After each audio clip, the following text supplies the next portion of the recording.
Assalamualaikum warahmatullahi wabarakatuh. Perkenalkan, nama saya Cindy Aprilia dari kelompok 2 akan membawakan presentasi kami.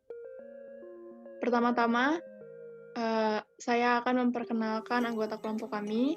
Yang pertama ada Albertus Nofrido Ramapunjami, yang kedua saya sendiri Cindy Aprilia, yang ketiga ada Kukuh Bayu, yang keempat Reviana Wanda, dan yang kelima adalah Sonya Aulia.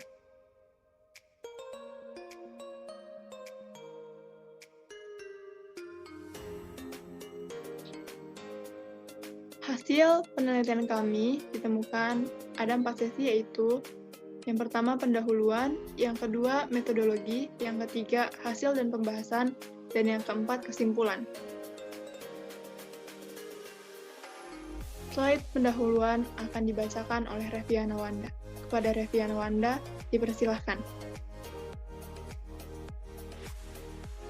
Yang pertama pendahuluan. Next. Jumlah air di bumi relatif tetap yang sebesar kurang lebih 1,4 miliar. Hampir 97,5% air di dunia dalam keadaan asli.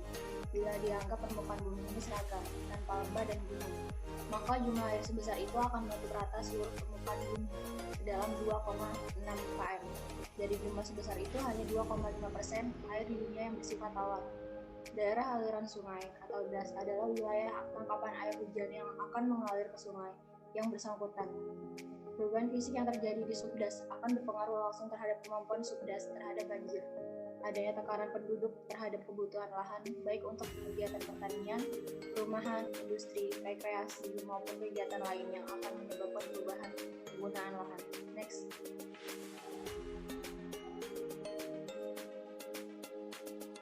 Tujuan penelitian. Tujuan dari studi ini adalah untuk memahami pola neraca air di das Martapura dengan menggunakan metode time, wide, dan meter. Next. Evaporasi adalah berubahnya air menjadi uap dan bergerak dari permukaan air ke udara. Evaporasi merupakan faktor yang penting dalam studi tentang pengembangan sumber-sumber daya air. Evaporasi sangat berpengaruh debit sungai, besarnya kapasitas waduk, besarnya kapasitas pompa untuk irigasi, penggunaan konsumtif use untuk tanaman, dan lain-lain. Next. Transpirasi adalah suatu proses air di dalam tumbuhan dilimpahkan ke dalam atmosfer sebagai uap air.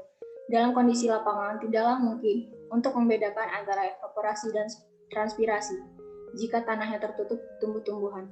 Kedua proses tersebut, evaporasi dan transpirasi, saling berkaitan, sehingga dinamakan evapotranspirasi. Proses transpirasi berjalan terus hampir sepanjang hari di bawah pengaruh sinar matahari.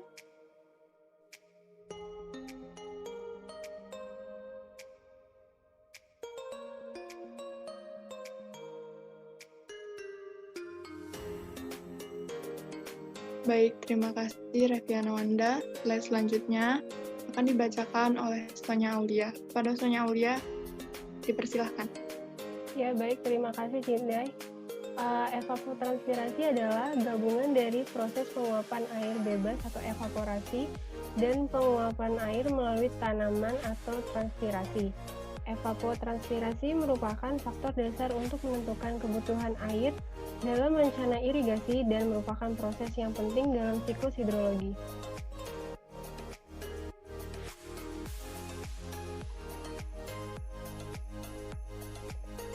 Konsep neraca air. Dalam siklus hidrologi, seperti dalam gambar 3, terdapat hubungan antara masukan air total dengan keluaran air total yang dapat terjadi pada suatu das tertentu. Hubungan itu umumnya disebut dengan neraca air.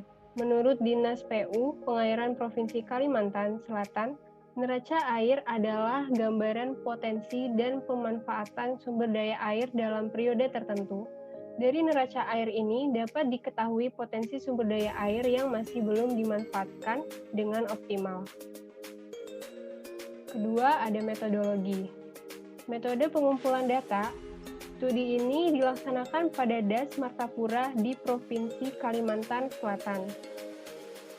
Studi ini direncanakan berlangsung dalam waktu 1 tahun, yaitu tahun 2011 Tahapan pelaksanaan penelitian meliputi pengumpulan data, pengamatan di lapangan, analisis data, dan penulisan laporan.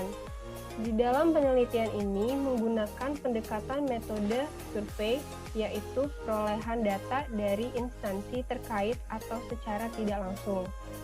Data iklim yang digunakan meliputi curah hujan, radiasi matahari, suhu udara, kelembapan relatif, dan kecepatan angin. Data iklim ini diperoleh dari stasiun klimatologi.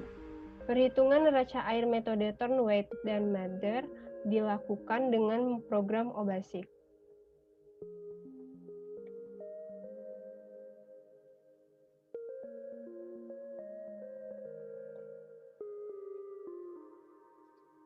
Tiga hasil dan pembahasan. Analisis neraca air metode Thornweyde dan Mather.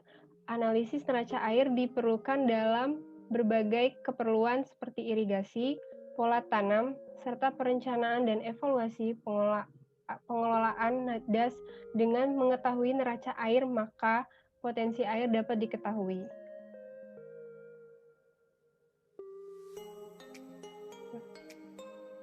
Baik, terima kasih Sonya Aulia. Slide selanjutnya akan dibacakan oleh Albertus Nofriedel. Kepada Albertus, dipersilahkan. Dalam perhitungan runoff dengan metode Thornweyde and Mather memerlukan data curah hujan yang berkesinambungan. Dalam hal ini, data curah hujan bulanan diperoleh dari stasiun klimatologi Banjarbaru yang disajikan pada tampil 4.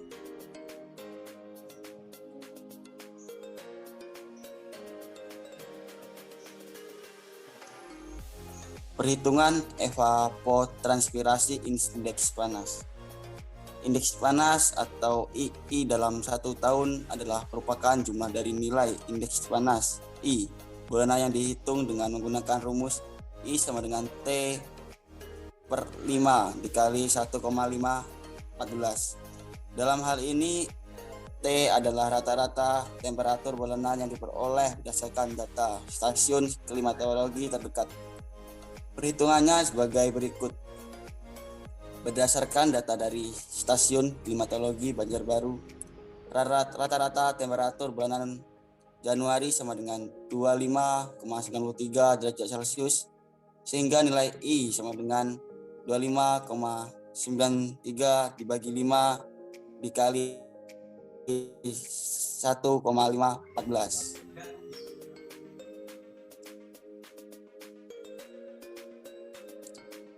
Evapotranspirasi potensial sebelum terkoreksi. Evapotranspirasi potensial atau XPM dalam hal ini merupakan nilai evapotranspirasi potensial dalam milimeter per bulan dalam dasar 30 hari dan lama penyinaran matahari selama 12 jam. Nilai XPX didapat dari hasil perhitungan menggunakan metode Penman.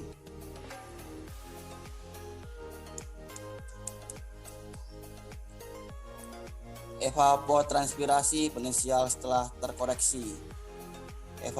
Evapotranspirasi potensial setelah terkoreksi dihitung dengan menggunakan rumus EP sama dengan F dikali EPX, di mana F adalah faktor koreksi yang diperoleh berdasarkan letak lintang lokasi kajian. Dalam hal ini, letak lintang lokasi kajian adalah 3,46 derajat LS. Selanjutnya, berdasarkan letak lintang tersebut, kemudian nilai F dicari berdasarkan tabel pada lampiran. Maka perhitungannya sebagai berikut. EP sama dengan 31,5 dikali 5,0 sama dengan 158.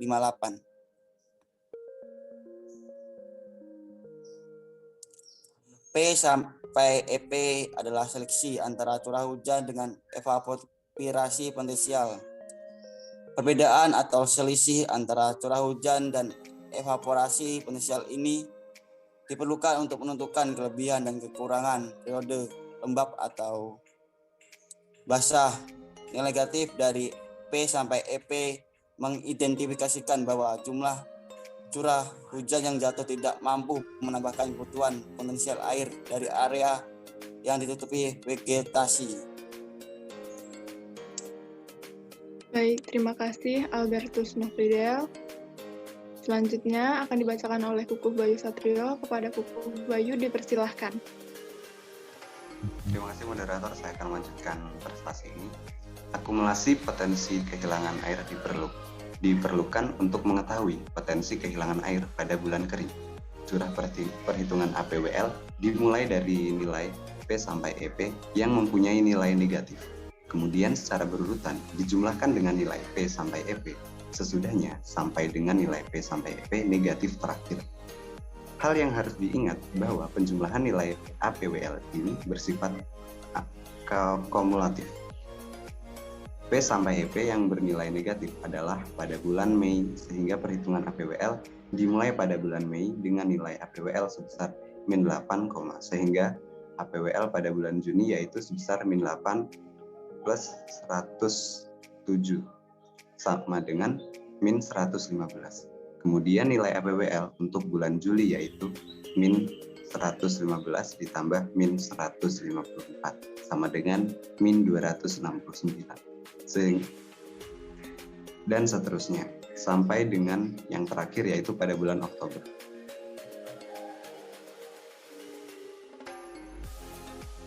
Cadangan lengas tanah.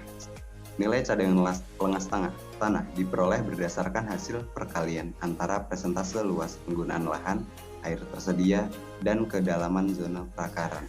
Sebagai gambaran, cadangan lengas tanah pada berbagai tekstur dan jenis vegetasi dapat dilihat pada lampiran.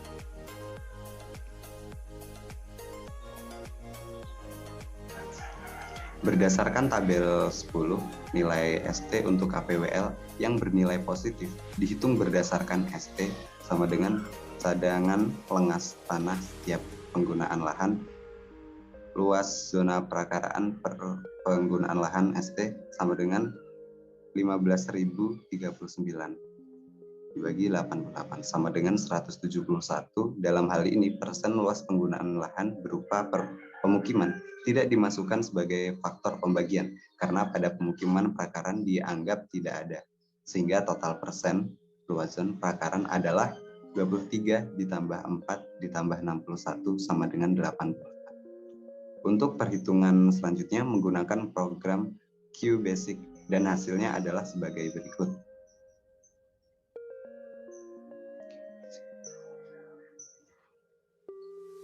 Berdasarkan hasil perhitungan neraca air menggunakan program QBasic, didapat hasil defisit yang terjadi pada bulan Mei sampai dengan bulan Oktober dengan total sebesar 656 mm, sedangkan pada bulan Desember sampai dengan April terjadi surplus air sebesar 575,4 mm. Baik, saya kembalikan pada moderator. Terima kasih. Terima kasih, Kukuh Bayu Satrio. Slide selanjutnya yaitu kesimpulan akan dibacakan oleh saya sendiri. Hasil penelitian kami didapat kesimpulan sebagai berikut.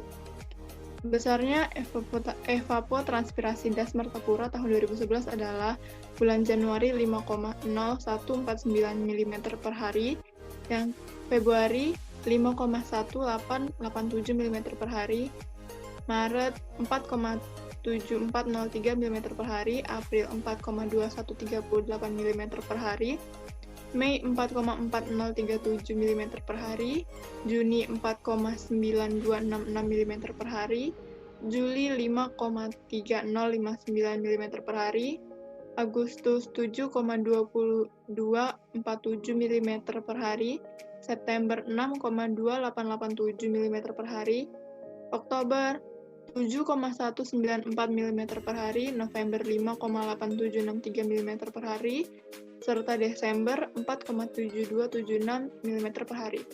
Defisit air terjadi selama 6 bulan, yaitu mulai bulan Mei sampai Oktober, dengan total sebesar 656 mm, sedangkan pada bulan Desember sampai dengan April terjadi surplus air sebesar 575,4 mm. Total defisit air selama setahun bila dibandingkan dengan total surplus selama setahun masih terdapat perbedaan yang cukup besar, sehingga untuk mengantisipasi agar ketersediaan air das seimbang, maka perlu penataan kawasan di das Martapura.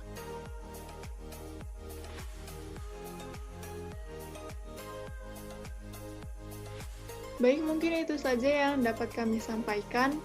Kurang lebihnya, saya mewakili kelompok saya memohon maaf sebesar-besarnya. Terima kasih sudah memperhatikan atau menyaksikan presentasi dari kami. Assalamualaikum warahmatullahi wabarakatuh. Waalaikumsalam warahmatullahi wabarakatuh.